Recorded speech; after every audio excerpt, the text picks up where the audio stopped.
nice to hear applause at the beginning because there may not be any at the end. Thank you so much, Dolores. This is a wonderful opportunity to be here this evening. I told a friend of mine, Dennis Fisher's here. Where are you, Dennis?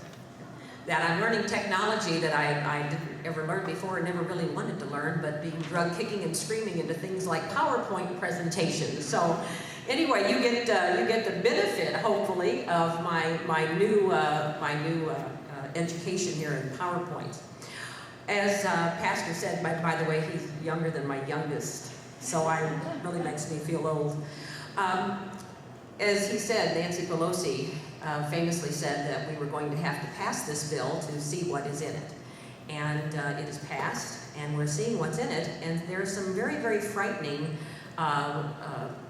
aspects of this bill that I think that a lot of us are unaware of. I was unaware of a lot of the things that are in here. Frankly, many of us were hoping that the Supreme Court would repeal the bill and we wouldn't really have to worry what was in it. But I was on the steps of the United States Supreme Court this summer when that decision came down. And the courts have basically left it standing, so now we need to concern ourselves with what is in it. I was at the National Right to Life Convention this summer and attended several workshops and several presentations on this bill by the head legislative director for National Right to Life, Douglas Johnson, and also from the head of the Robert Powell Medical Ethics, which is an organization affiliated with National Right to Life, Mr. Bert Balch.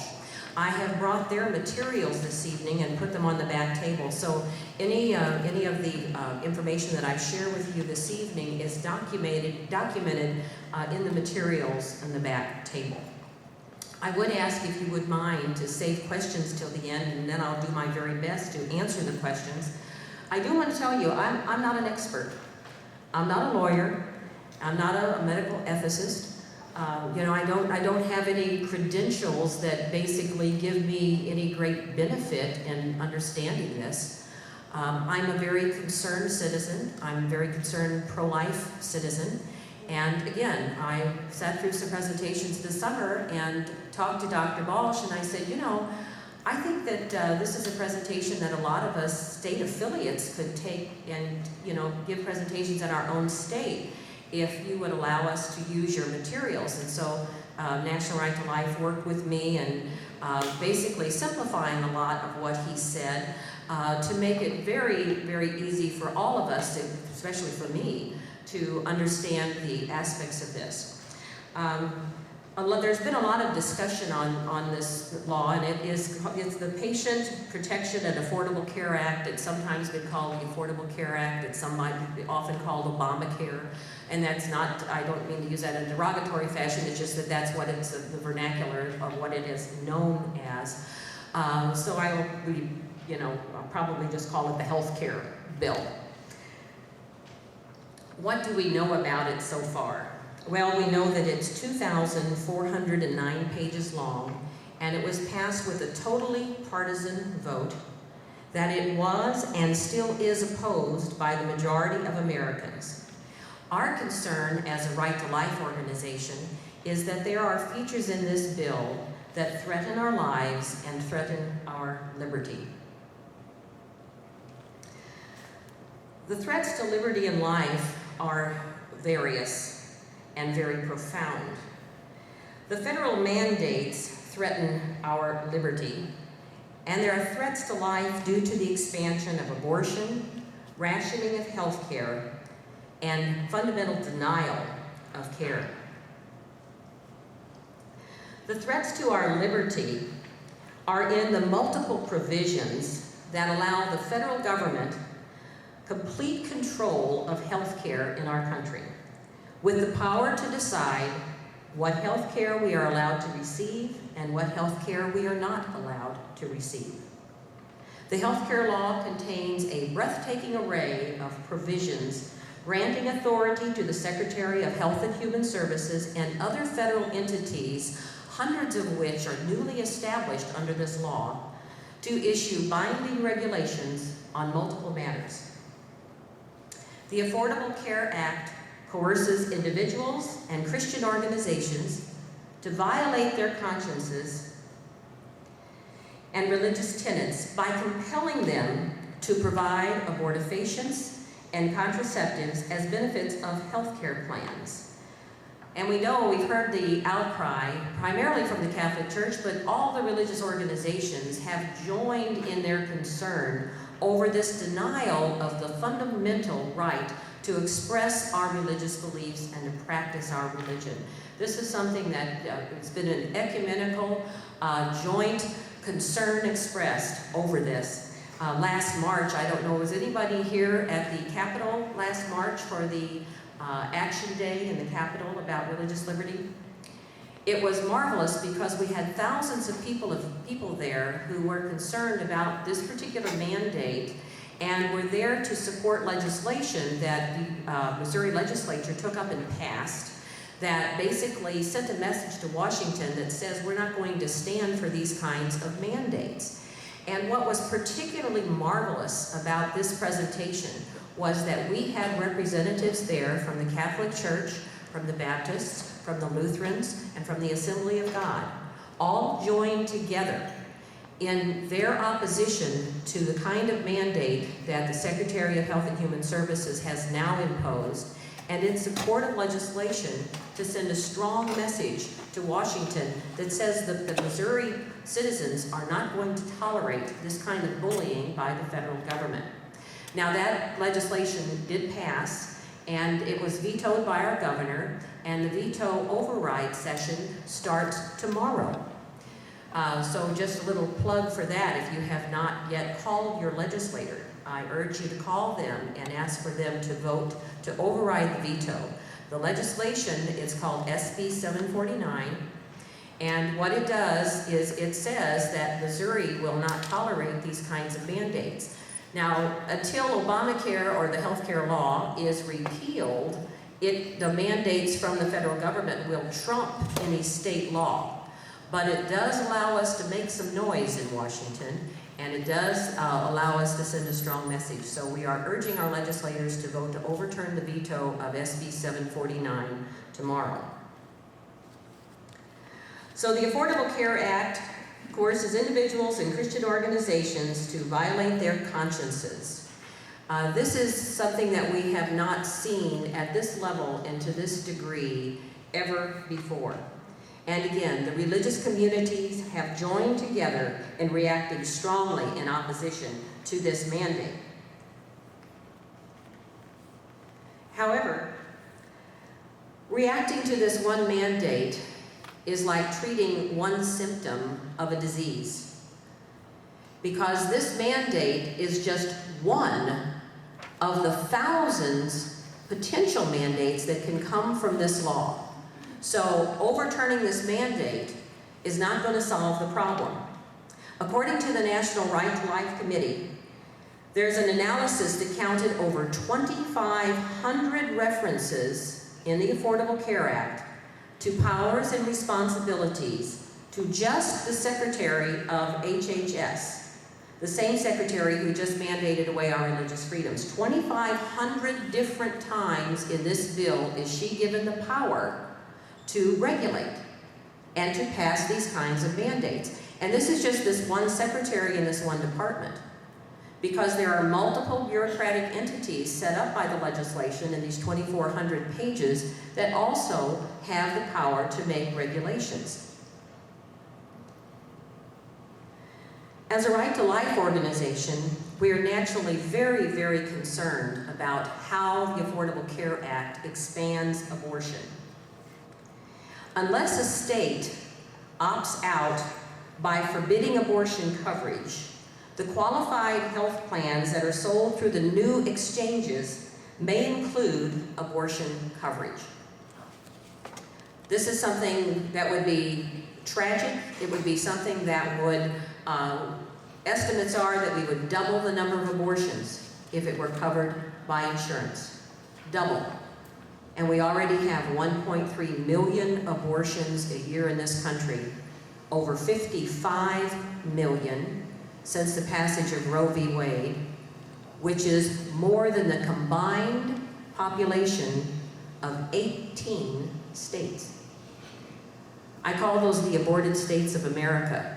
And if you want to talk about, impact on the economy, you can envision what would be the impact on the economy of eliminating the entire population of 18 states.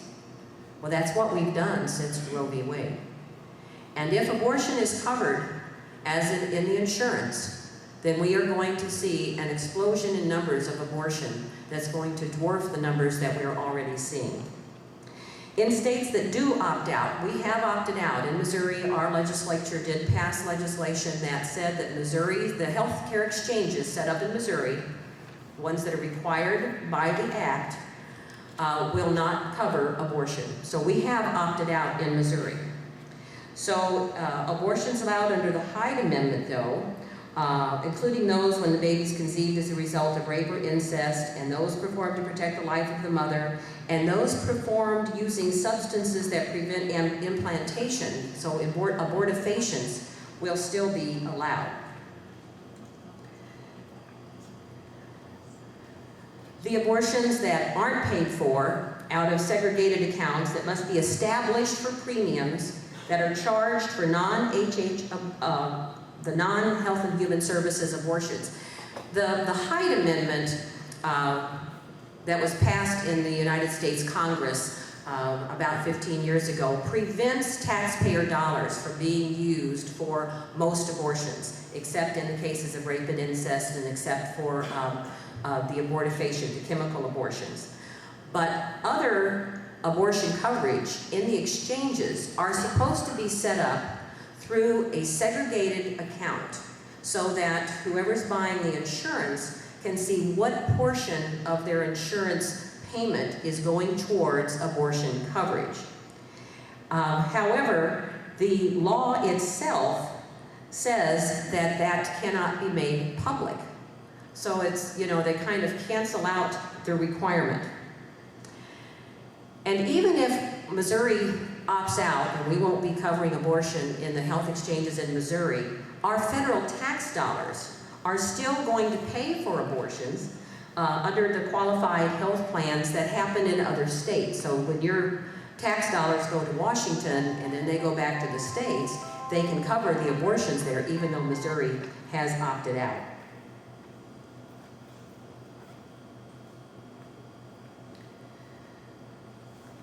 There's additional avenues that expand abortion in the Affordable Care Act. It appropriates $7 billion for a new community health center fund, and there's no restrictions against abortion or any anti-life treatments at those community health centers. Now, a community health center could be set up by Planned Parenthood, and Planned Parenthood is the leading provider of abortion in the United States. So without restrictive language, this $7 billion could be used for community health centers that would provide or counsel for abortion. It also expands federal funding for school-based health centers, sex education, family planning services, and all with no abortion restrictions. And whenever we talk about family planning, we know that that's how abortion is promoted. Also, for sex education, now in Missouri, we passed legislation a number of years ago that prevented Planned Parenthood from teaching sex ed. That seems counterintuitive to a lot of us, but for some reason that was going on, that they were providing the materials. So we had legislation that prevented Planned Parenthood or anyone who was involved in benefiting from abortion from teaching sex ed or providing materials. But in the healthcare law, there's no restrictions. So again, if you see sex education and you're not aware of who's been teaching it in some places, then you might not know that Planned Parenthood has been providing materials and still is in many states. It also expands federal funding for school-based health centers. Oh, I just said that, I'm sorry. There's substantial growth in abortions may be expected from the expanded availability of abortion coverage. The United States Catholic Conference of Bishops reports that the abortion rate for low-income women in states that provide their own funding for Medicaid abortions is more than double the abortion rate for low-income women in other states. So based on that, we can see how funding of abortion will impact, and it especially impacts poor women and minority women disproportionately. One of the greatest concerns about this healthcare legislation, and something that I have not seen much mentioned about, and this was the primary focus of one of the workshops that I attended at the National Right to Life Convention, was the inherent rationing that is in this bill. It basically compels rationing and is going to result in banning individuals from using their own money to save their own lives. Now that's a pretty profound statement, and I want to repeat it. It's going to prevent individuals from using their own money to save their own lives. How can they get away with it? Well, because a lot of people don't know it's there, so that's part of what I'm trying to do. And again, like I say, everything that I have prepared here is documented in the material in the back, and also you can go to National Right to Life's website, to the Robert Powell Medical Ethics site on the National Right to Life website, and see the notations and the references to the parts of the Act itself that call for these stipulations that we're so very concerned about. Well, when we talk about rationing, what are we talking about? To some degree, everything is rationed. Travel, food, cars. I always say, jewelry is rationed in my house. You can only have so much. Vacations are rationed in our house. You can't do everything you want to do. So you do rationing. You basically self-ration. You do rationing when you go to the grocery store. We don't have steak every single night. But there's kind of self-imposed control over what you spend for the products that you want. That's not what we're talking about here. We're not talking about the fact that you just can't afford everything. What we're talking about with this kind of rationing is similar to what happened in World War II, when you had government coupons for gas and sugar and meat and butter, and you basically were limited to what you could buy. Even if you had the money for it, the government limited your ability to buy certain goods and products. So that's what we're talking about here. We're talking about the government allocation of scarce resources and consumer goods. And again, we've seen these usually adopted during wars, famines, or other national emergencies. Now, there's several routes to rationing. I have 4 here, but then as you'll see as we go through, I only cover 3. I decided to shorten my presentation a little bit and didn't go back and correct this slide, because there really are more than the 3 routes to rationing that we're going to cover. The first is the Independent Payment Advisory Commission and Quality and Efficiency Standards. Now, there's been a lot of rhetoric around saying that there's death panels in this, and I'm not going to say that this is a death panel or not. I'll tell you what they do, and I'll let you come to your own conclusion on that. Another avenue for rationing is the Medicare limits. And the third one that we're going to talk about is the exchanges limits on what people can choose to pay for your insurance. The Independent Payment Advisory Board is as important for you to know and for you to make yourself familiar with as the FBI, the CIA, or any other government agency. This board is going to control your ability to use your own money to save your own life. The Independent Payment Advisory Board consists of 18 members, and it's a rationing commission. They are specifically given the duty to recommend overall cuts in medical spending, including private plans, below the rate of medical inflation.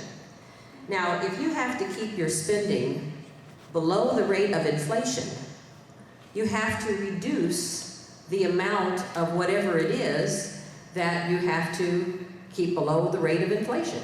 If you had to reduce your gasoline consumption by 20% below the rate of inflation, then you would have to reduce the amount of gasoline that you could consume. So that's what this panel does. It is going to limit and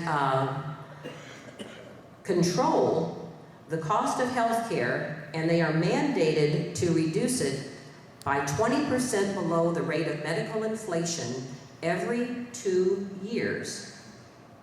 Now, the recommendations are to include those that the Federal Department of Health and Human Services can implement administratively. So they're going to be working very closely with the Department of HHS. The HHS, in order to help the Commission reduce the cost of health care, going to impose quality measures on hospitals, doctors, and other healthcare providers.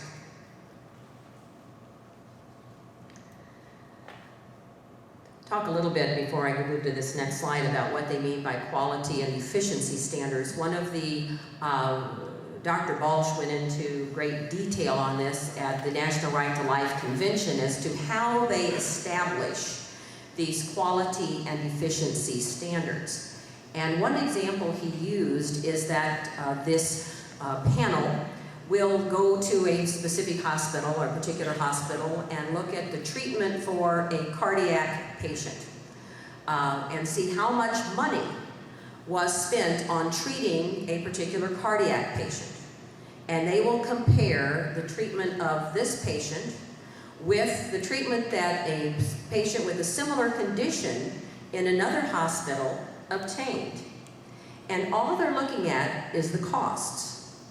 And the quality and efficiency standards that they've seen recommended so far had to do only with the cost of treating a heart patient in one hospital compared to treating a heart patient in the other hospital. But what examination of their conclusion showed was that the final recommendation that they made for the quality and efficiency standard for treatment of a heart patient of a certain age and a certain condition didn't include the fact that the patient who was treated at the hospital where more money was spent on his treatment survived, and the patient who was treated at the hospital where there was not as much money spent on the patient did not survive. So survival is not an important criteria in establishing these quality and efficiency standards. Now, I don't know about you, but that'd be pretty important to me. You know, if they're going to spend a lot of money on me or one of my loved ones, or, you know, and keep in mind, when somebody goes to the hospital and has had a heart attack, they don't know if that patient's going to survive or not. They're treating the patient. They're trying to save their lives. So what this panel does is it looks backwards at what was spent after the fact, not going into it. And based on what happened after the fact, by looking at cost only, it's recommending what should happen at the front end. What should happen when you go to the hospital? Well, we're going to look at what happened over here, and it was less expensive treatment at this hospital, so this is the kind of treatment we're going to allow over here. But I would think that a quality and efficiency standard should definitely include whether or not the patient actually survived. Under the Independent Payment Advisory Board, under their recommendations, doctors who give treatment not permitted by these quality measures. Now again, think of this. This panel is going to tell your doctor what he or she is permitted to do in your treatment. So the doctor who gives treatment not permitted by these quality measures will be disqualified from contracting with the insurance plans that all Americans will be required to have. This is that individual mandate. So basically, the Independent Payment Advisory Board, in conjunction with the Department of HHS, who's setting up these quality and efficiency standards, is going to write a cookbook, so to speak, of a protocol of what kind of treatments are going to be allowed under what kind of circumstances, and the doctor will not be able to go outside of that protocol without basically being disqualified from participating with the health insurance exchanges. Well, that basically means that this doctor is not going to be able to practice medicine unless the doctor is going to do it for free, because they're not going to be able to be paid by the insurance companies because he's not going to be allowed to participate. The Independent Payment Advisory Board has very arrogantly, or I should say the legislature that passed this very arrogantly dictated to future Congresses that they cannot decommission this board. This board acts without congressional oversight, which is very, very scary. I mean, you're not going to have any input with your legislators because they're not going to have any input with this board. It can only be commissioned during a short window of time in 2017 by a supermajority vote of Congress. Now, if you've ever seen how hard it is to get a supermajority in Congress for anything, and that supermajority has to pass within this short window of time, I think it's 6 weeks. But it's a very short window of time in 2017. Now, this board goes into effect in 2015. So they have basically 2 years to set up their protocols and to set up their quality and efficiency standards before they can even be considered for being decommissioned. And then they have to be decommissioned in a short window of time by a supermajority. Pretty scary stuff and a pretty significant bullying. When our legal counsel discovered this, I hadn't heard this at the National Right to Life Convention, and he said that they're dictating to future Congresses when and how they can amend any part of the Affordable Care Act, including this board. And according to him, it's a flagrant violation of the U.S. Constitution and the structure of representative government. I don't know if this specific point was made in arguing before the Supreme Court, but I certainly hope someone's preparing an argument. Second avenue to rationing that we have to be concerned about are the Medicare limits. There have already been identified $760 billion cut from Medicare over 10 years. Now, I'm 1 year away from Medicare. My husband's been on it for a number of years. We baby boomers are going to be a huge demographic group coming into Medicare in unprecedented numbers. And even if Medicare stayed the same, we would be taxing the system considerably just because of the numbers. So to have an unprecedented number of people coming onto Medicare at the same time we have these significant cuts is pretty frightening. And so how can they cover more people with less money? Well, one way of doing that is with less medical care, and that means rationing. But will the government allow senior citizens to make up the difference with this money that they're cutting out? Will we be able to make up the difference with our own money?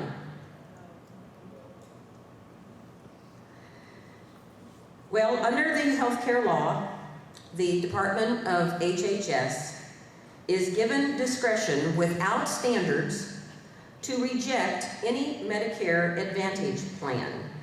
Now, there's probably a few people here that are on a Medicare Advantage plan. Raise your hand if you're on a Medicare Advantage plan.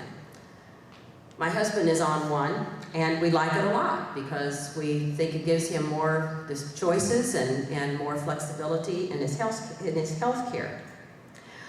They're going to be able, the HHS is going to be able to limit or eliminate the ability to add our own money to obtain health insurance less likely to ration seniors' health care. And that's what the Advantage plans are.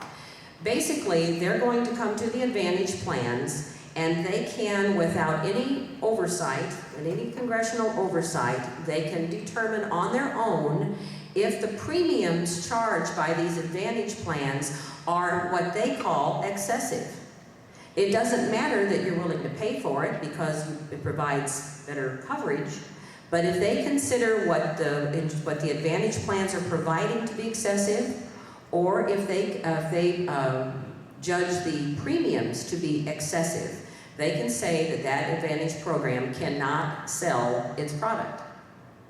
So they can shut down the Medicare Advantage plan. They basically are going to tell the Advantage plans what they can cover and what they can charge. And based on what we've seen with what they're doing with the other insurance products, they're going to demand more coverage for less premium, which means that the insurance companies can't stay in business. if they're going to be required to provide more coverage and charge less money, you know, people aren't going to do it for free. So you just won't be able to, they won't be able to offer the products that are now available to anyone interested in supplementing their Medicare coverage. Now the health exchanges that are being set up are supposedly being set up for people who are not covered through their business. But something that I've been reading a great deal about, and something that they discussed at National Right to Life, and I have children that are involved in major corporations, and we have, my husband is retired, but we have friends who are financial people at major corporations.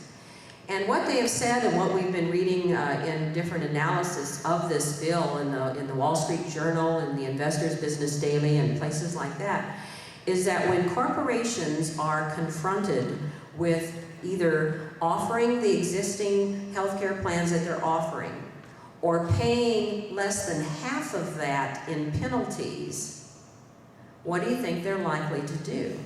You know, it's a bottom line thing. If you have a corporation and, you know, you tell them, okay, and I'm just going to pull a number out of the hat, right now you're spending, you know, $1,000 a year, again, that's a ridiculously low number, but you're paying, let's say, $10,000 a year for health insurance for an employee, and if you stop providing that, the government's going to come in and fine you. But they're going to come in and fine you $3,000. So you're saying, okay, well, I can keep providing the health care for $10,000, or I can be fined $3,000, and my employees will still be covered, but now they'll just go on to the health insurance exchanges. So you can see the incentives there, and it's not a matter of whether a corporation is heartless or whether they don't want their people insured. It comes down to a bottom line. You know, you either pay the full amount, which is going up, or you pay the penalty. So there's a disincentive for corporations to continue to offer to their employees the health care plans that they are currently offering. So when you hear someone say, if you like your health care plan, you can keep it. If you like your doctor, you can keep it. Well, not if the health care plan isn't being offered anymore, and not if your doctor decides he doesn't want to practice medicine anymore. That's right. Because of all of these regulations that have basically run him out of medicine. So, you know, the rationing that is in that is the heavy hand of government bureaucracy that is basically going to force that, you know, not necessarily specifically, but certainly implicitly there's going to be a tremendous amount of rationing, reduction in the amount of health care and the health care that you want to receive, even if you want to pay for it. The exchanges that are going to be set up are state-based insurance exchanges, and again, they're going to be at first individuals and small business employees, but as I said later, it's basically going to cover all employees. The Affordable Care Act is designed to eventually move to a complete government-run system, and that's been explained by people far more credible and expert on this than I am, but what I just explained about the penalties versus the cost is one example of that. But there are a variety of ways that are going to, in this program, move people to a single-payer, government-run health care plan. The exchange is going to limit what people can pay for insurance, just like it is the Independent Payment Advisory Board did with the Medicare Advantage plans. They're going to do the same thing with the health insurance exchanges. These government officials are going to exclude health insurers whose plans inside or outside the exchange allow private citizens to spend whatever government officials think is an excessive or unjustified amount on your own health insurance. So even the health plans that are outside of the health exchanges are going to be regulated under this act, and they're going to be treated like the exchanges. So if anything is excessive in what they're offering or what they're charging, the bureaucracy in charge can come in and say that they can't offer that. So they're going to be regulated and prevented from offering what they want to offer. I had some quotes from the Investor's Business Daily on some interesting statistics on a survey by the United Nations International Health Organization comparing the United States healthcare, the survival rate for people with certain conditions in the United States compared with the survival rate of people in other countries where we have a single-payer system. The percentage of men and women who survived cancer 5 years after diagnosis. In the United States, 65%. In England, 46%. In Canada, 42%. The percentage of patients diagnosed with diabetes who received treatment within 6 months. In the United States, 93% received treatment within 6 months. 15% in England, 43% in Canada. The percentage of seniors needing hip replacement who received it within 6 months. I had 2 hip replacements. And when I decided it needed to be done and I was in as much pain as I could stand, I was in the hospital within a couple of weeks of getting those hips replaced, getting the hip replaced. The percentage of seniors receiving that treatment within 6 months in the United States, 90%. In England, 15%. In Canada, 43%. The percentage of patients referred to a medical specialist who see one within 1 month. In the United States, 77% of the people who are referred to a specialist actually get to see that specialist within 1 month. In England, only 40%. In Canada, 43%. The number of MRI scanners per million people. This is a prime diagnostic tool. There are 71 scanners, MRIs per million in the United States, 14 in England, and 18 in Canada. So that's why there's such a long waiting list if you need to get an MRI in one of these other countries. The percentage of seniors 65 and above with low income who say they are in excellent health. In the United States, 12%. In England, 2%. In Canada, 6%. And now for the last statistic. Who has national health insurance? United States, no. England and Canada, yes. So if the design is to put us on government single-payer system, yes. Repeat the website that you got that from. Oh, it's the Investor's Business Daily, and it is statistics from the United Nations International Health Organization. Thank you. Now, can the healthcare law be repealed? I've been through several presentations where people say, well, we can't repeal this, we have to go in and fix it. Well, there's too much wrong with this. All I'm talking about here are basically the threats to life, not talking about the economic threats.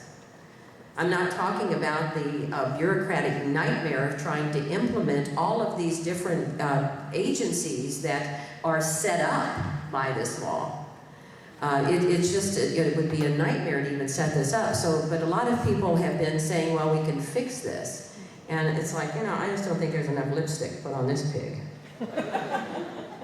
Americans for Prosperity. Right. That's what they're doing. The Rasmussen reports have been tracking public sentiments about the repeal since the plan's passage in opposition to the legislation. I keep forgetting to switch this. And opposition to the legislation remains as strong now since its adoption as it was beforehand. So public sentiment is for repealing. The fundamental elements, including the worst rationing aspects, don't go into effect until 2014, so there's still time. So what is the road to repeal? By 2013, we need a pro-repeal president, a pro-repeal majority in the House, but what about in the Senate? Things are always a little bit harder in the Senate. In the Senate, we need 41 senators can filibuster, so we would need 60 pro-repeal senators. But what if there's a majority, but not 60? Well, some previous pro-law senators might switch. Or we can use a system called the reconciliation or appropriation limits might work. When the Supreme Court came down with its ruling on Obamacare, one good thing, if there was any good thing that came of that, was that they said it was a tax, that the mandate was a tax. And because they ruled it was a tax, that means that the Senate could take it up under the rules allowed by the appropriations process. They can take it up under what is called reconciliation, that they're reconciling in an appropriations debate. So there you don't need the 60 senators. All you need is a simple majority. So with a simple majority, based on what the Supreme Court has done, we could repeal this healthcare law. If you remember nothing else, remember the rationing danger of the Independent Payment Advisory Board. Remember that it is mandated to keep private healthcare spending below the rate of medical inflation, and that the recommendations that are implemented by the Department of Health and Human Services through their quality and efficiency standards are going to ration your care. Healthcare providers must follow these recommendations to get insurance money. Individuals will not be able to pay for care that exceeds these recommendations. And your health care will not be able to keep up with medical inflation.